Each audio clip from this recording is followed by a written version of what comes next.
The Marvel Cinematic Universe is expanding at an exponential rate, with Doctor Strange in the Multiverse of Madness having come out quite recently and Thor: Love and Thunder on the way. The miniseries category isn't holding back either, with Moon Knight its most recently completed series, Miss Marvel airing right now, and She-Hulk: Attorney at Law coming soon. Another hero is joining the fray, and here's everything we know about the newly announced series. First, let's talk about Wonder Man. Wonder Man is next up on Marvel's roster for heroes who are getting their own screen adaptation. Development for the show is in the early stages, so we don't know much about casting calls yet, but if all goes well, the series will begin filming in early 2023. Moving on to who is helming the project. Filmmaker Destin Daniel Cretton has been attached to the project. He's known for his work on Shang-Chi and The Legend of the Ten Rings, which generated much fan fervor. Cretton is working on the series as a part of the deal he signed with Marvel Studios late last year following his Shang-Chi success. Joining him will be Andrew Guest. Guest has experience writing and producing comedies like Community and Brooklyn Nine-Nine. The duo will act as co-creators on the series, with Guest serving as the head writer and Cretton taking on the role of executive producer. He might also be directing an episode or more. But who is Wonder Man? Wonder Man is one of the OG Marvel characters. He was first introduced in Avengers #9 as a supervillain, which came out in 1946. During his villain era, he appeared sporadically in the series. In the late 1970s, he was reintroduced as a hero. Named Simon Williams, he was an LA-based actor whose alter ego was Wonder Man, leader of the West Coast Avengers. Clad in a red jacket, turtleneck, and glasses, Simon's day job as a stuntman and actor gave him celebrity status. His powers came as a result of agreeing to let Amora the Enchantress and Baron Zemo experiment on him with an ionic ray, after the former got him out of jail. The ionic ray endowed him with superhuman strength and agility, but he needed a special serum to stay alive or his body would decompose. Zemo used him to infiltrate the Avengers, but at a crucial moment, Wonder Man could not betray his hero friends. After the attack, he went into a medical coma as a result of not getting his serum on time and later came back to life, having gone through a complete biological transformation. He then rejoined the Avengers but later moved to the West Coast, where he met up with Hawkeye and the West Coast Avengers were born. In the comics, he became closely attached to Wanda and Vision, who've become an Emmy-winning global phenomenon on Disney+.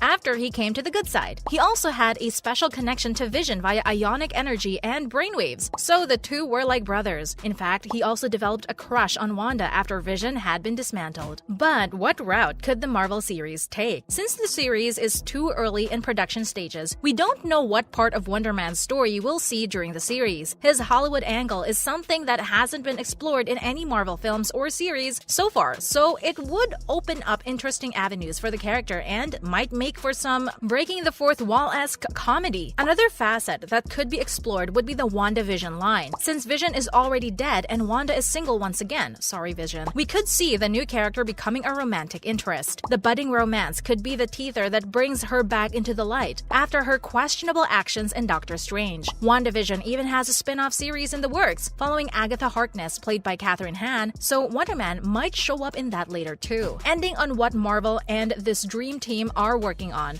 upcoming Marvel series. Taking a look at Marvel projects in the pipeline, the first one to look forward to is She-Hulk: Attorney at Law. She-Hulk drops in August. Samuel L. Jackson starrers Secret Invasion and Ironheart are also currently in the works. We can also expect to see a second season of Loki and a brand new Daredevil season on upcoming projects for the director. Daniel Cretton, on the other hand, is busy developing a sequel for Simu Liu starrer Shang-Chi. He's also just wrapped up American Born Chinese. The graphic novel created by Jean Luen Yang has been adapted for Disney+. Cretton taking the lead on both Wonder Man and Shang-Chi is also interesting because they're both West Coast heroes. This could signal to us getting the eponymous Avengers lineup sooner rather than later, maybe even with Cretton at the helm. Now that we know what dream team is leading the project and the success stories they've shared already, we're sure that Wonder Man is in safe hands. We can't wait to see who Marvel casts when the entire series comes and where it fits into the timeline. But till then, keep watching this space and we'll keep you updated. While we await more news on Wonder Man, let's discuss what else is going on in the Marvel Cinematic Universe, and we can assure you it's equally interesting stuff, so watch till the end. First off, Tom Edgerton shoots his shot with Kevin Feige. After playing prominent roles in Rocketman, Kingsman, and Blackbird, Tom Edgerton wants to take on the role of Wolverine. The actor met with Marvel top brass recently, which included President Kevin Feige. He spoke to Feige about the role since rumors of Wolverine being in the MCU's line of sight have been swirling ever since the Duffer Brothers spoke about the clawed superhero in an interview post Doctor Strange. Edgerton shared that he would be equal parts excited and apprehensive in playing the character, since Hugh Jackman has left behind such a great legacy with him. Interestingly, Edgerton had worked with Jackman before in Eddie the Eagle and was aware that some fan casts pictured him in the role. At the time, he was flattered but didn't think much of it. It seems like that's not the case anymore, and Marvel is back at Comic-Con. Marvel has been absent from Comic-Con for some time now. The last time the franchise attended a Comic-Con, they shared some important news of projects like Hawkeye, Shang-Chi, and Thor: Love and Thunder being in the pipeline. All of these projects are either here or arriving soon, so it's time we get some more news. Luckily for us, the MCU will have a panel at the San Diego Comic-Con. This marks the first time in 3 years that they're coming back to the Hall H, and the excitement is palpable. The event will take place from the 21st to the 24th of July, and it might just be the place where we'll find out what's going on with Mahershala Ali's Blade and what's the status of Fantastic Four, or even where the mutants from X-Men are coming in. So this is definitely one event to keep your eye on, which leads us to Miss Marvel's Avengers Con making Kevin Feige do one for real. Speaking of Comic-Con, the Avengers Con that Kamal Khan wanted to visit so badly in the first episode of the series was, in a word, epic. And we're not the only one who thinks so. Kevin Feige thinks so too. The Marvel top brass shared that putting together that Avengers-themed event made the team so excited that they wanted to do one in real life too. The project was shot during peak COVID times, so filming a convention that too much with so much hustle and bustle amidst COVID protocols was a cathartic experience for the team. In fact, at the time it was being shot, Spider-Man No Way Home was taking place in a studio nearby, and everyone kept sneaking it to catch a glimpse. And this wasn't just limited to crew sneaking in during breaks. Tom Holland even came back to check it out. So Feige shared that it was definitely something they wanted to do, and even said we might see something similar soon. Now, this could be about a Disney park attraction or their panel at San Diego Comic-Con. In the series, Can was seen begging her parents to let her attend. She also wanted to participate in a Captain Marvel cosplay contest, and seeing the footage that came out of the scene, we'd be just as invested if it became a real thing. Whatever it is, we can't wait to be a part of it. That's a wrap for this video. Do you remember the Wonder Man comics? Are you excited to see its screen adaptation? Let us know in the comments below. Make sure to give this video a thumbs up and subscribe to our channel for more videos like this. See you in the next one.